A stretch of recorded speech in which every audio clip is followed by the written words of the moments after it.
Ayan po, papakita ko sa inyo kung ano yung laman ng ating item. Ayan yung kanyang user manual. Ayan po, yung papel na yan. Tapos yung sa kamay, ayan, dalawa po yan. Na-assemble pa kasi siya eh. Tapos yung charger niya, yung wireless charger. Kakaiba yung charger niya. Tapos ayan po yung pinaka-unit. Sealed pa siya.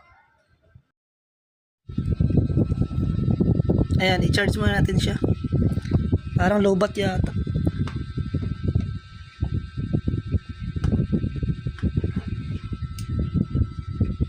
Ayan o, biglang nagbukas. Ibang klase yung charger niya. Kakaiba o. Ididikit mo lang siya sa likod. Ano siya? Ano tawag dito? So, mamaya na natin siya i-on. Nag-charge pa siya. Ayan po, charging po siya.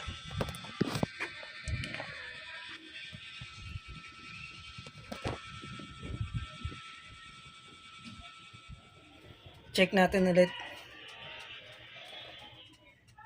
So, ayan po, full charge na siya.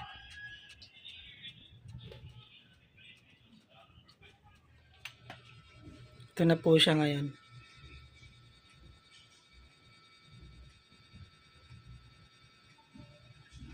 Ayan.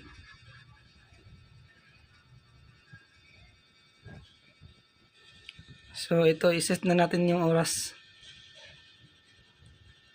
Ang date ngayon ay September 13. Yan, 2025. Tapos yung time ay ano oras na ba? 11:35. Oops. Yan. Tapos 35. Yan.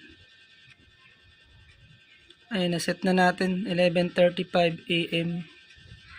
Ba't ang bilis mamatay? 12 hours format. 12 hours lang para pagka lumagpas yung 12, babalik ulit sa 1. Mabilis mamatay. Kailangan ko sigurong ayusin muna tong nito. Yung kailangan matagal siya mamatay. Sa settings lang yun. Ito pala yung dahilan kanina kung ba't mabilis siya mamatay. Ayan, sinet ko na siya sa 30 seconds. Kaya ayan, medyo matagal-tagal na siya mamatay.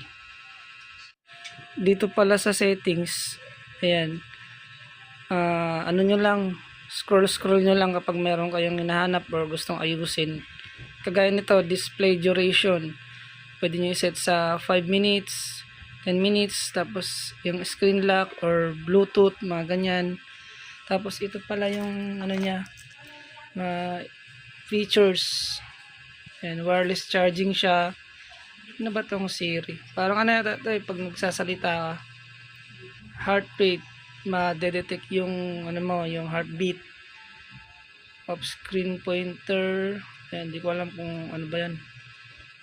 Bluetooth call, yan, pwede kayong sumagot sa tawag gamit tong smartwatch natin. So, ayan pa, mostly ginagamit ito sa pagja-jogging para ma-monitor mo kung gano'n nakalayo yung tinakbo mo, yung ganun po, yung kung ilang steps na. So, yun lang. Sa gustong bumili, ilagay ko na lang yung link sa comment section. Ayan po, S9 Max. Ito, Luxus Fit 2.9 inches large screen. Nabili ko lang to, mura lang po. For sure, afford nyo po ito. So, yun lang po.